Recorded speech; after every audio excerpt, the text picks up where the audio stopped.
오늘은 제가 캐나다에서 집을 구매하시는 분들이 꼭 알고 계셨으면 좋겠는 3가지 꿀팁을 전해드리도록 하겠습니다. 이 3가지만 인지하고 계셔도 이곳에서 집을 구매하셨을 때 적어도 호객님 소리는 안 들으실 거예요.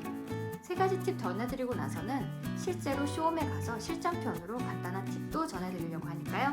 이 영상 끝까지 시청해 주시고요. 도움이 되셨다면 좋아요, 구독 버튼 잊지 말아주세요. 그럼 바로 시작하겠습니다. 이것만 알면 적어도 호객님을 면할 수 있다. 그 첫 번째, 바로 프라이어리티를 정하시는 겁니다. 바로 본인한테 맞는 우선순위가 뭔지 정하시는 건데요. 많은 분들이 흔하게 저는 이런 집이면 돼요 라고 하지만 구체적으로 질문을 하다 보면은 본인이 정말로 원하는 게 프라이어리티가 뭔지 헷갈려 하시는 분들이 많으세요. 그 말은 아직 뭐가 본인한테 가장 중요한지를 안 정하셨다는 거죠. 그러다 보니까 카더라 통신에 흔들리고 이거 보면 이게 좋아 보이고 저거 보면 저게 좋아 보이고 혹은 그 반대로 얘도 안 좋아 보이고 쟤도 안 좋아 보이는 겁니다. 프라이어리티를 정확하게 정하지 않으시면 본인의 환상에 있는 드림하우스는 딱 이런 건 거예요. 강남에 역세권에 신축에 정말 좋은 집이 말도 안 되는 떨이 가격에 나온 집을 찾는, 근데 모두들 아시잖아요. 그런 집은 실제로 존재하기 굉장히 어렵다는 거. 그렇다면 본인한테 맞는 걸로 조금씩 조정을 해나가야 되는 겁니다. 이때 가장 효율적인 방법이 위시리스트를 적어보시는 거예요. 위시리스트에서 나는 최소한 로케이션 이랬으면 좋겠고 내 버젯은 여기에서 조금도 안 벗어났으면 좋겠다. 혹은 내가 정말 마음에 드는 집이 있다면 원래 예상보다 이만큼은 움직일 수 있는 룸이 있다 라든지 나는 신축이었으면 좋겠다. 혹은 5년에서 10년, 15년에서 15년 이 정도까지는 괜찮다 라는 등등의 위시리스트를 적어보시는 겁니다. 집을 구매할 때 가장 큰 게 보통 로케이션, 위치가 어디냐에 대한 거, 그 다음 예산, 당연히 돈이 문제죠. 그 다음에가 하우스의 퀄리티, 어떤 스타일의 집을 원하는지입니다.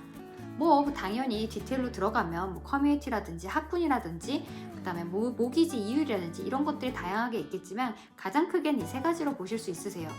그러면 이 중에 내가 진짜 정확하게 원하는 게 뭔지, 이것만큼은 도저히 내가 내고가 안 된다는 부분이 있어야 본인한테 맞는 집을 가장 근접하게 찾아가실 수 있습니다.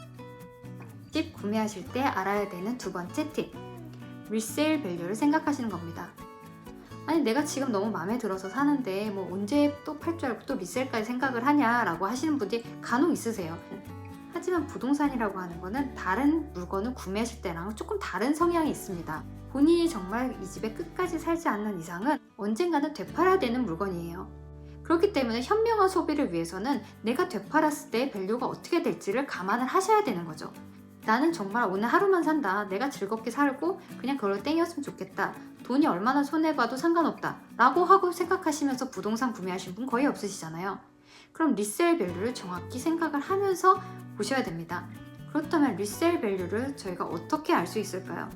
보통은 리얼터한테 리세일 밸류가 어느 정도 나올지에 대한 거를 예상을 받으실 수도 있고요.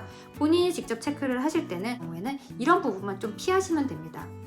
너무 퍼스널리티가 많이 반영된 업그레이드 사양들, 예를 들면 사실 페인트 같은 경우는 이 나라에서 별 문제가 되지가 않아요.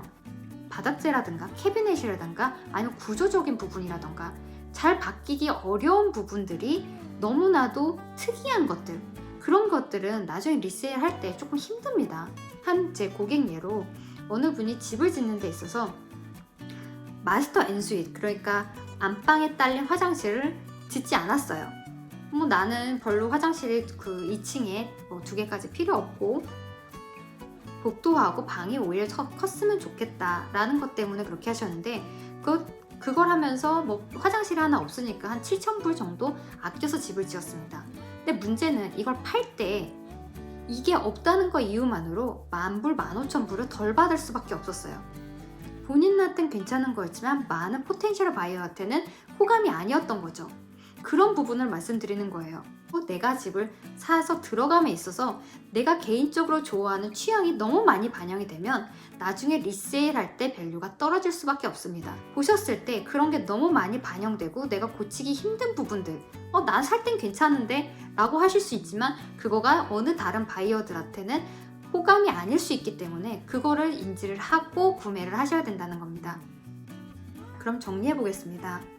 이곳에서 집을 사는 데 있어서 고객님이 안 되기 위한 준비. 첫 번째로는 프라이어리티를 정확히 정하는 거였고요. 두 번째는 리세일 밸류를 체크하는 거였습니다. 그렇다면 세 번째는 뭘까요? 바로 본인한테 맞는, 본인하고 궁합이 잘 맞는 전문가를 찾는 겁니다. 여기서 전문가라고 하면 단순히 리얼터만 말씀드린 게 아니고 모기지를 준비할 때 모기지 브로커를 한다든지 아니면 은행에서 의뢰를 한다든지 아니면 진행하는 데 있어서 인스펙터도 있을 거고요. 그리고 본인한테 맞는 로여도 있으셔야 됩니다. 물론 집을 하는 데 있어서 리얼터가 중요한 몫은 하지만 다른 부분에 있어서도 본인한테 궁합이 잘 맞는 전문가를 찾아야지 하는 도중에 소음을 줄이실 수가 있습니다.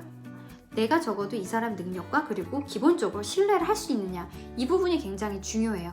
다시 정리해 보겠습니다. 이 세 가지만 알고 있어도 적어도 믿지는 구매는 하지 않는다.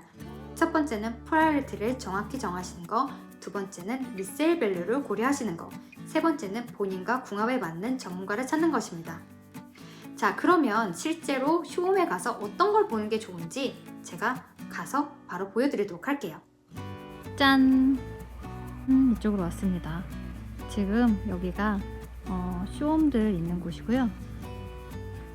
제가 오늘 볼 쇼홈은 바로 요 가운데 거 캔비홈입니다. 예전에 정말 여러 번 왔다 갔다 했었던 곳이고요. 세일즈 하는 언니야가 이쁜데 좀 실수가 많았어가지고 좀 힘들게 했었습니다, 저를. 그러면 들어가 볼게요. 보통 들어가면 이렇게 세일즈 하는 공간이 있습니다. 입구에서 1층 거실 들어가는 통로입니다. 요즘 이렇게 모던 스타일로 파이어플레이스를 많이 하기도 하고요. 특히 이 빌더 특징이 주방을 굉장히 모던하고 깔끔하고 크게 뽑습니다. 그래서 좀 인기가 많기도 해요. 보통 어플라이언스 다 포함이기 때문에 어떤 어플라이언스가 들어가 있는지도 체크하시면서 보시는 게 좋습니다. 예전 집 같은 경우는 난방 문제 때문에 이렇게 창문을 크게 빼기 힘들었는데 요즘은 워낙 기술이 좋고 산중창이어서 최대한 창문을 크고 넓게 뽑는 추세입니다. 여기는 2층 패밀리 룸으로 요즘은 그 타운하우스나 듀플렉스처럼 조금 더 작은 사이즈로 방의 사이즈를 줄이는 한이 있어도 약간의 2층 가족만의 공간을 따로 빼고 있습니다. 여기 같은 경우에는 영화관처럼 해놨네요. 이곳은 안방입니다. 이 집 사이즈 치고 마스터 베드룸이 그렇게 방 자체 사이즈만으로는 큰 거는 아닌데요. 여기서 봐야 될 게 바로 마스터 베스 엔수잇입니다. 화장실 공간이 마치 안방 방 사이즈와 거의 비등할 정도로 굉장히 넓게 잘 빠져 있는 걸 볼 수 있습니다. 그리고 여자분이 좋아하는 바로 옷장. 집을 구매를 하실 때 아까 말씀드린 것처럼 아래 주방과 마스터, 즉 부부 공간, 여자들의 공간을 중심적으로 보시는 게 좋습니다. 그래야 리세일 할 때 금액도 잘 받으실 수 있고요. 사시는 동안에도 평온하게 사실 수 있으세요. 이 영상이 도움이 되셨으면 좋아요, 구독 버튼 잊지 말아주시고요. 다음번엔 또 다른 꿀팁을 가지고 돌아오겠습니다.